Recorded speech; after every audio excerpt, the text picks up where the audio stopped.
Será que a raça humana surgiu a partir de Adão? E em que época viveu Adão? E de onde provêm as diferenças que existem entre os seres humanos? Se você quer saber a resposta dessas e de outras perguntas, venha conosco estudar o Livro dos Espíritos e esclarecer essas dúvidas. Nós vamos estudar hoje o capítulo 3, a criação, do livro 1, Causas Primárias. Olá, pessoal, todos que estão aí. Vamos dar início, então, ao estudo da questão número 50.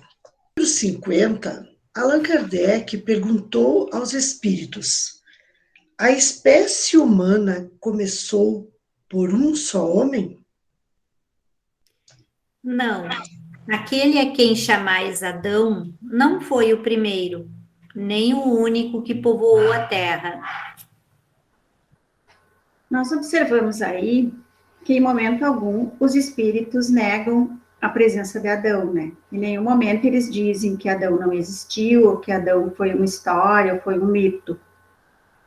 Mas eles afirmam também que ele não foi o único e nem o primeiro, porque a Terra foi povoada por vários lugares ao mesmo tempo. Então, seria impossível isso acontecer com apenas um ser humano, com apenas um homem. Então, ele não foi o único. E também não foi o primeiro, porque foi povoado no mesmo momento vários lugares da Terra. Existe uma teoria, inclusive, que fala que Adão poderia ser um exilado de um outro planeta que estava em evolução e que ele, por sua condição moral, não pôde mais continuar nesse planeta e veio com um grupo de espíritos aqui habitar a Terra. Daí teria dado origem à raça adâmica. Mas, com certeza, ele não foi o único e também não foi o primeiro. Assim nos esclarece. Realidade aos questionamentos, na questão 51, Kardec indaga aos espíritos: podemos saber em que época viveu Adão? Quase na época que assinalastes, por volta de 4.000 antes de Cristo. O homem, cuja tradição se conservou sobre o nome de Adão, foi um dos que sobreviveram numa região a algum dos grandes cataclismas que em diversas épocas abalaram a superfície do globo terrestre e tornou-se o tronco de uma das raças que hoje povoam a Terra. As leis da natureza se opõem à ideia de que os avanços da humanidade, constatados muito antes de Cristo, poderiam ter sido realizados apenas em alguns séculos, como seria o caso se o homem tivesse aparecido na Terra somente a partir da época de Adão. Alguns, e com muita razão, consideram Adão um mito ou uma alegoria que personifica as primeiras eras do mundo. Adão é admitido, sim, pelos espíritas, como um habitante da Terra, mas muda muito aquele conceito que a gente aprendeu de ser o primeiro, de ser o início. Não.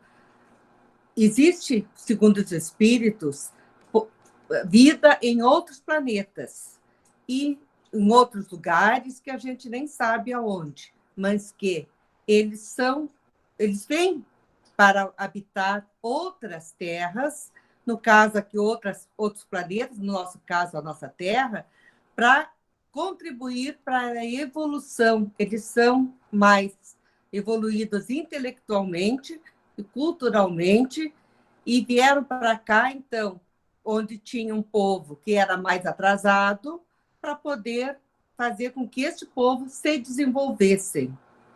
E assim como houve essa migração, haverá outras, e estamos perto de ocorrer isso, porque a Terra já está se transformando, está passando para uma época de regeneração, e então virão habitar aqui outros povos. Está escrito na Gênesis que esta raça adâmica, que foi personificada para nós, na pessoa de Adão, veio de outro mundo para habitar o nosso.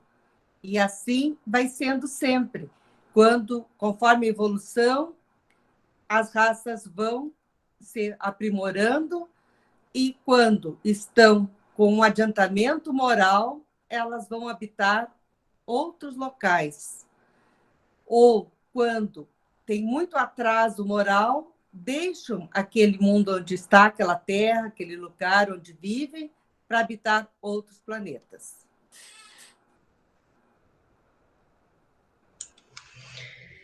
No título Diversidade da Raça Humana, Kardec, na questão 52, pergunta aos espíritos: de onde vêm as diferenças físicas e morais que distinguem a variedade das raças humanas sobre a Terra?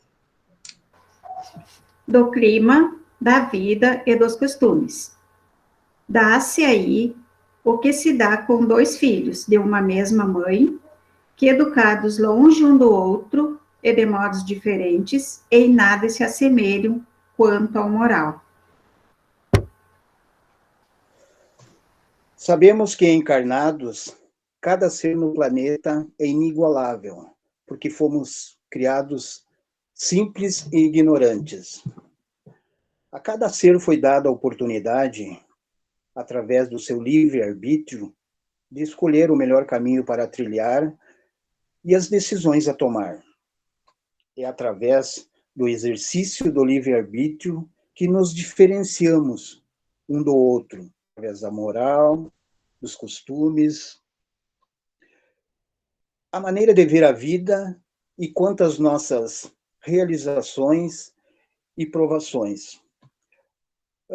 Quando nascemos, já trazemos conosco, de vidas pretéritas, experiências que nos ajudarão na nossa evolução, porque, queiram ou não, tudo caminha para a evolução.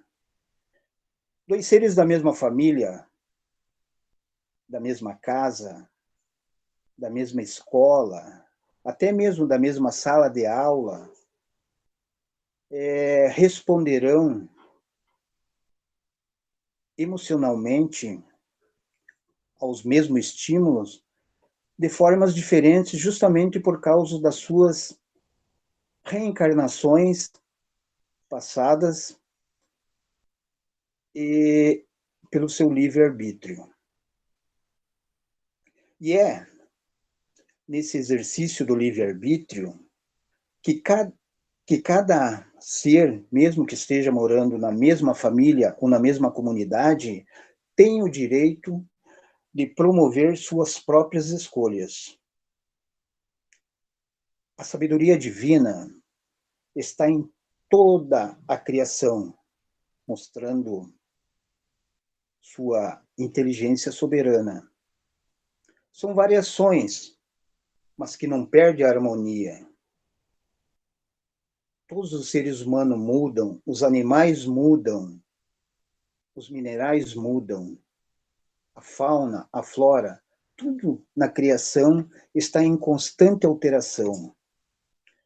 Não são apenas diversidades da raça humana, mas variedades de tudo que Deus criou. Ao espírito encarnado, as diferenças físicas foram vontades do Criador, que assim achou melhor para a sua própria alegria. Mas ele também criou leis que regulassem essas mudanças como um aprendizado para determinada faixa evolutiva e assegurou para tais diversidades climas correspondentes, criando a lei da afinidade para aquilo que deveria ser. Encontramos muitas respostas na natureza. Devemos observar melhor ela, porque ela nos dará as respostas de tudo aquilo que ainda não entendemos.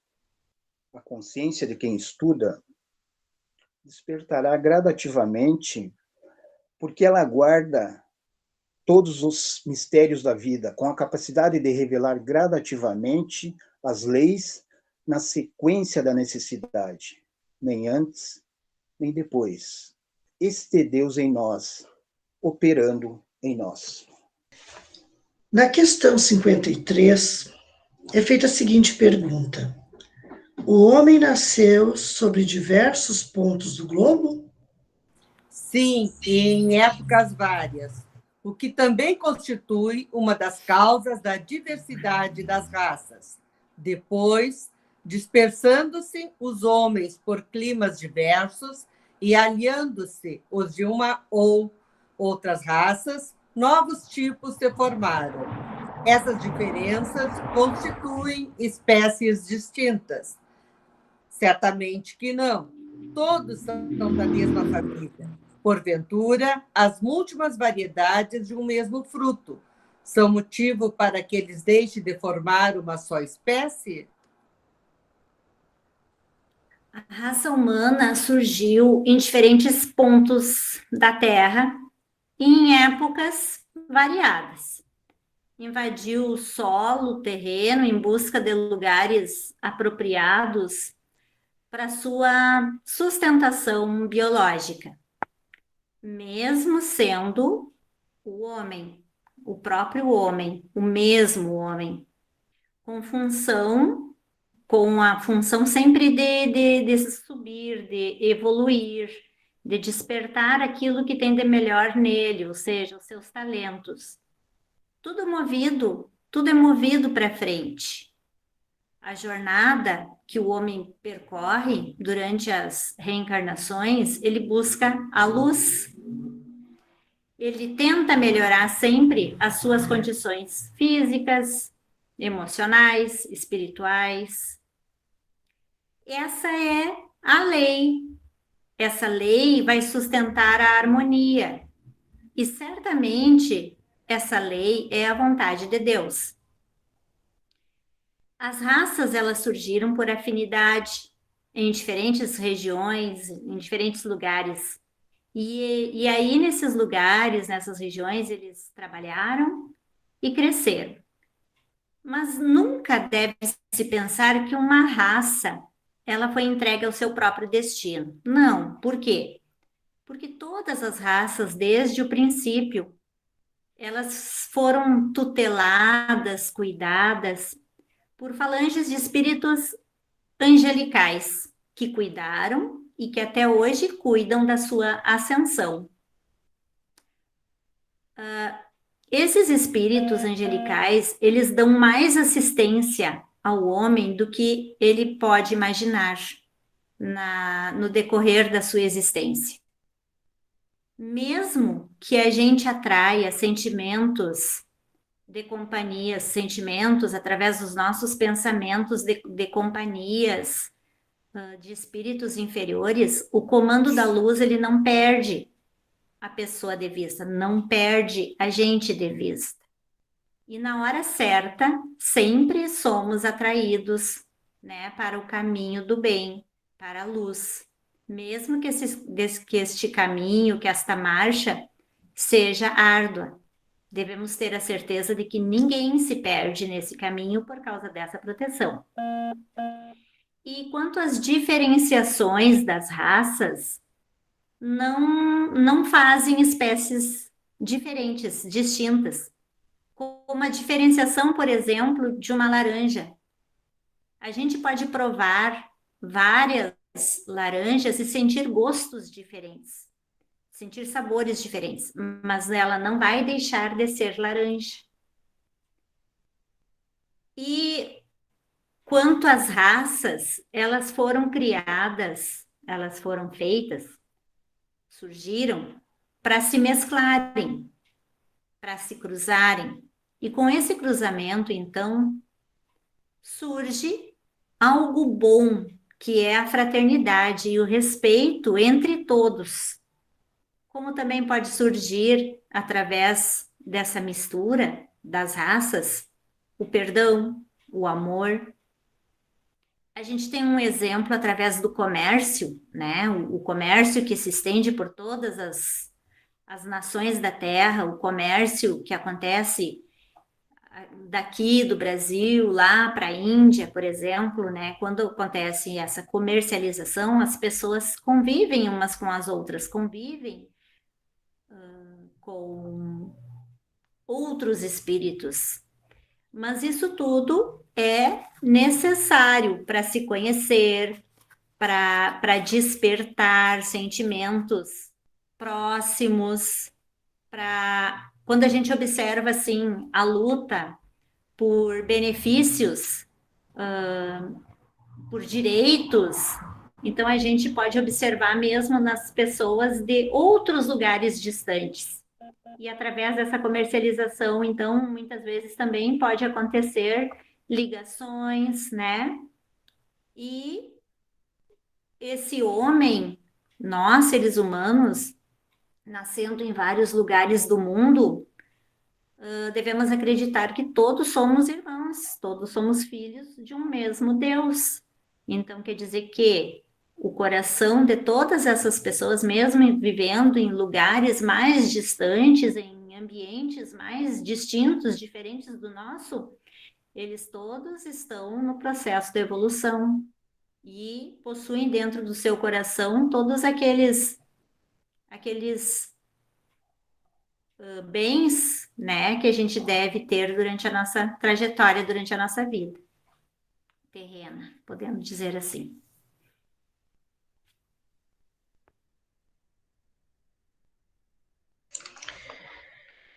Na questão 54, Kardec pergunta: se a espécie humana não procede de um só, os homens devem deixar por isso de se reconhecerem como irmãos? Todos os homens são irmãos em Deus, porque são animados pelo Espírito e tendem ao mesmo fim. Quereis sempre tomar as palavras, literalmente. Bom, como já foi dito pela Cassimélia, né, todos nós fomos criados por Deus, então somos filhos de um mesmo Pai, e portanto, então, somos irmãos. Deus criou a criatura humana, a sua, como é que eu vou dizer, a sua vivência, a sua experiência, enfim, deu ao homem as condições dele se desenvolver e dele se relacionar com os outros homens. E nós precisamos compreender que, na verdade, nós não somos seres com um espírito. Nós não somos seres que têm um espírito, nós somos um espírito que estamos momentaneamente encarnados, momentaneamente vestindo um corpo de carne, para, através das experiências variadas, evoluirmos e progredirmos. E aí, a partir dessas relações que nós temos com os nossos irmãos, que nós temos com todos os seres que nos cercam, nós podemos dizer que, como todos são filhos de Deus, todos são criação de Deus, todos nós, sejam do reino mineral, do reino vegetal, podemos nos considerar como irmãos que estão em evolução. Porque nós, possivelmente, passamos por todos esses reinos até chegarmos ao reino nominal onde estamos hoje. Quando a gente fala, somos irmãos, fomos criados como irmãos, nós temos a mesma origem, nós somos criados a partir da mesma matéria. Desenvolvemos características diferentes que foram nos dadas pelos espíritos que nos auxiliam, que auxiliam a Deus nessa evolução, nesse desenvolvimento dos diversos seres. E nós devemos, então, para isso, trabalharmos como irmãos. Os espíritos nos dizem que vai chegar um tempo em que todos na Terra vão ser verdadeiramente irmãos, porque vai deixar de existir o ódio, a inveja, o rancor, e todos vamos colaborar no crescimento uns dos outros como verdadeiros irmãos. Então, nós realmente todos, independente do reino que nos encontramos, somos irmãos porque somos a criação de um Pai bom e amoroso, que nos dá essa chance, nos dá essa oportunidade de nos melhorarmos, de evoluirmos e de aos pouquinhos irmos progredindo. Nesse momento, a nossa colega Vilma irá ler uma mensagem para a gente fazer o encerramento deste assunto de hoje. Bom, irmãos, o estudo de hoje nos convida a refletir sobre a frase dos Espíritos, que somos todos irmãos. Com certeza nós temos essa ciência, ou pelo conhecimento da doutrina, ou pelo conhecimento de outra religião, ou por ouvirmos falar. Mas não basta ter a ciência, temos que vivenciar isso. E como estamos vivenciando isso? Como estamos fazendo a nossa parte para o mundo de regeneração? É difícil? É difícil. É difícil eu aceitar o irmão que pensa totalmente diferente de mim. É difícil eu ter a compaixão do irmão que, por desconhecimento, que por ignorância, comete atos de atrocidade. O mais fácil é eu julgar, condenar, desejar o pior para ele. É difícil se colocar no lugar dele e, em vez de desejar o mal, fazer uma prece. Mas é o nosso jeito de colaborar para essa evolução. É o nosso jeito de vivenciar esse amor que o Cristo nos ensinou, que somos todos irmãos. Porque ter o conhecimento e não praticar não é suficiente. É melhor, então, não saber. Porque se a gente sabe e não pratica, a nossa dívida aumenta. Então, o estudo de hoje nos convida, a partir desse momento, olharmos com mais carinho, com mais amor, para todo o ser que está do nosso lado. Para não simplesmente o ser que convive conosco, porque Jesus disse, que méritos tereis se amardes somente os teus amigos. Então, quando ele diz, amai o vosso próximo, quem é o próximo? O próximo é toda a humanidade. Então, que saibamos compreender essa máxima de Cristo, as falas dos Espíritos que vêm nos alertar, e que possamos, assim, seguirmos a nossa evolução, fazendo a nossa parte. Que assim seja. Então, encerramos mais um estudo do Livro dos Espíritos. E convidamos vocês para que continuem assistindo aos nossos estudos, que continuem participando, que coloquem seus questionamentos, coloquem as suas sugestões e que curtam também para que esses nossos estudos possam chegar ao maior número de pessoas. Contamos com vocês na semana que vem para darmos continuidade a esse estudo. E até lá!